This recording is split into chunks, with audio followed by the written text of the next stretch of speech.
तबाही मचाने आ रहा है प्रचंड चक्रवाती तूफान मोंथा।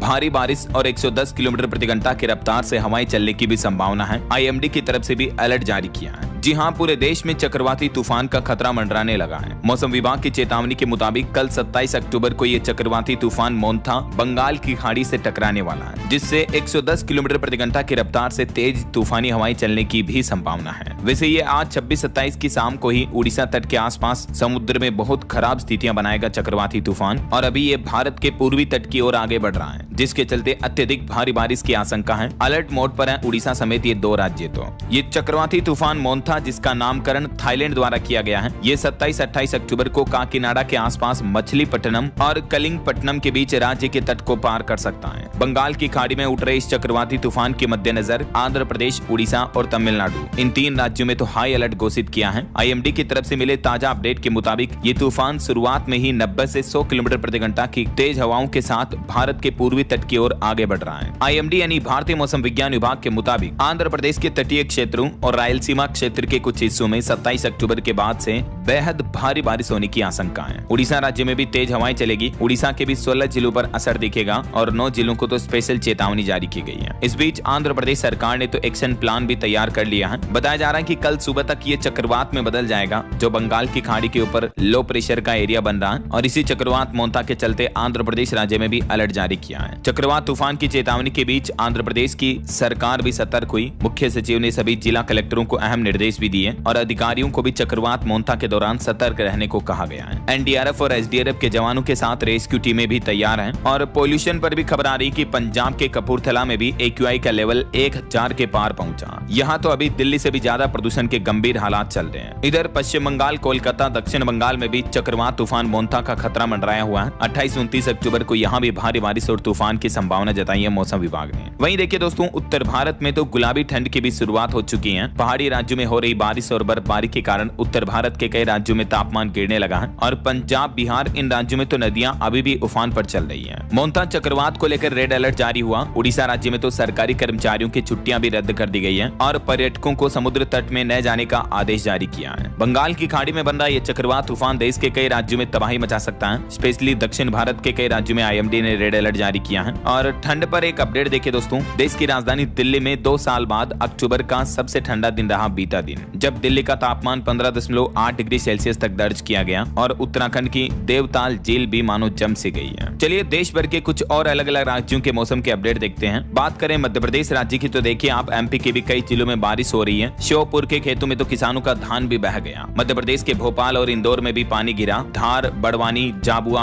अलीराजपुर में भी तेज बारिश का अलर्ट जारी हुआ। ये देख सकते हैं आप मध्य प्रदेश के मानचित्र में। एमपी के 4 जिले तो ऐसे हैं जहां तेज बारिश का येलो अलर्ट जारी किया है, धार, बड़वानी, झाबुआ और अलीराजपुर। बाकी जहां जहां ये लाइट येलो एरिया आप देख पा रहे इन जिलों में हल्की बारिश का अलर्ट है, और जहां जहां ये नीला कलर का रंग देख पा रहे यहाँ तेज धूप खिलने की संभावना रहेगी, यानी यहाँ मौसम साफ रहेगा। कल 27 अक्टूबर को भी मध्य प्रदेश के 3 जिलों में भारी बारिश का येलो अलर्ट रहेगा, झाबुआ, अलीराजपुर और बड़वानी में। बाकी अन्य जिलों में मध्यम भारी बारिश की चेतावनी है। और परसों 28 अक्टूबर को येलो चेतावनी तो किसी भी जिले में नहीं है, लेकिन हल्की मध्यम बारिश का अलर्ट कई जिलों में बना रहेगा। तो ये मध्य प्रदेश में मौसम विभाग की तरफ से लेटेस्ट भारी बारिश का अलर्ट जारी किया है। इधर राजस्थान की बात करें तो देखिए आप, राजस्थान में भी मौसम ने यू टर्न लिया। राजस्थान के भी 10 जिलों में तो अति भारी बारिश की चेतावनी है। सरकार ने और मौसम विभाग ने किसानों को अपनी फसलें भी सुरक्षित रखने की सलाह दी है। राजस्थान का सीकर अभी सबसे ठंडा इलाका चल रहा है, जहां ठंड की शुरुआत तेज हो चुकी है। बाकी आज 26 अक्टूबर को भी राजस्थान के इन दक्षिणी जिलों में भारी बारिश का येलो अलर्ट है। बूंदी, कोटा, बारां, झालावाड़, चित्तौड़गढ़, प्रतापगढ़, डूंगरपुर, बांसवाड़ा और उदयपुर में। और फिर कल 27 अक्टूबर को भी लगभग आधे राजस्थान में बारिश की चेतावनी जारी की गई है। अजमेर, टोंक, सवाई माधोपुर, पाली, जालोर, सिरोही, उदयपुर, डूंगरपुर, बांसवाड़ा, चित्तौड़गढ़, प्रतापगढ़, राजसमंद, भीलवाड़ा, बूंदी, कोटा, बारां समेत इन जिलों में बारिश होगी, और यही बारिश का सिलसिला परसों 28 अक्टूबर तक भी जारी रहेगा। ये दोस्तों मौसम विभाग की तरफ से लेटेस्ट बुलेटिन जारी किया गया है भारी बारिश को लेकर राजस्थान राज्य में। और मध्य प्रदेश, राजस्थान के अलावा देखिए झारखंड राज्य में भी हल्की बारिश की संभावना है। बीते 24 घंटों में जमशेदपुर सबसे गर्म शहर रहा, और झारखंड में भी मौसम विभाग का कहना है कि 31 अक्टूबर तक मौसम में उतार चढ़ाव देखने को मिलेगा। यानी ये महीना खत्म होने तक अगले 5 दिनों के लिए मौसम विभाग ने पूर्वानुमान जारी किया है, जिसमें बताया कि झारखंड राज्य में भी कहीं कहीं मेघ गर्जन के साथ हल्की तो कहीं मध्यम बारिश की संभावना बनी हुई है। और झारखंड में 30-31 अक्टूबर को तो ओलावृष्टि होने का भी पूर्वानुमान जारी किया है, यानी घड़े पड़ सकते हैं, बर्फ गिर सकती है, ओले गिर सकते हैं। ऐसा आज भी झारखंड में कहीं कहीं हल्की मध्यम बारिश की संभावना है, खास करके राज्य के पश्चिमी भाग में कहीं कहीं मेघ गर्जन के साथ हल्की फुल्की बारिश हो सकती है। और 28 अक्टूबर को भी झारखंड राज्य के उत्तरी पूर्वी भागों में कहीं मध्यम तो कहीं हल्के दर्जे की बारिश की संभावना है। और उत्तर प्रदेश के मौसम का अपडेट देखिए दोस्तों, दिल्ली एनसीआर के इलाकों में फिर से हवा जहरीली हुई। इसके चलते उत्तर प्रदेश के भी 3 शहर प्रदूषण के रेड जोन में पहुंच चुके हैं। वैसे देश के 5 शहरों में नोएडा अभी तीसरे नंबर पर है पोल्यूशन के मामले में। और प्रदूषण की बड़ी वजह है पराली जलाना, और इसे रोकने के लिए वैसे तो सरकार ने कानून भी बनाया हुआ है, बावजूद इसके कई किसान भाई लोग जो पराली जलाते हैं, तो इस वजह से पोल्यूशन काफी ज्यादा बढ़ता है। और वहीं देखिए दोस्तों, केरल राज्य में बीते दिन एक बड़ी घटना हो गई। आदिमाली में बारिश की वजह से लैंडस्लाइड हुआ, इसमें एक और व्यक्ति की जान चली गई। देर रात तक रेस्क्यू ऑपरेशन किया गया। और बाकी चक्रवाती तूफान को लेकर तो उड़ीसा राज्य में हाई अलर्ट है ही। इधर बिहार, पश्चिम बंगाल और झारखंड में भी इस तूफान के चलते बारिश की गतिविधियां देखने को मिलेगी। मौसम विभाग ने अपनी लेटेस्ट चेतावनी में ये जानकारी दी है। मछुआरों को भी 26 अक्टूबर के बाद से समुद्र में न जाने की सलाह दी गई है। 27, 28, 29 अक्टूबर को भारी बारिश होगी इस तूफान की वजह से, तो मछुआरे भी समुद्र तट से दूर रहें। चक्रवाती तूफान को लेकर उड़ीसा के मंत्रियों का भी कहना कि हम तैयार हैं। उड़ीसा राज्य के राजस्व एवं आपदा प्रबंधन मंत्री सुरेश पुजारी ने आश्वासन दिया है कि 22 से 29 अक्टूबर को आने वाले चक्रवाती तूफान के लिए हम पहले से ही रेडी हैं। स्वास्थ्य, जल संसाधन, ऊर्जा और कृषि विभाग सारे डिपार्टमेंट पूरी तरह से तैयार हैं, क्योंकि ये बंगाल की खाड़ी में जो मोन्था चक्रवात तूफान बन रहा है, इसके चलते 27, 28, 29, 30, 31 अक्टूबर तक कई राज्यों में भारी बारिश का सिलसिला देखने को मिलेगा, है ना।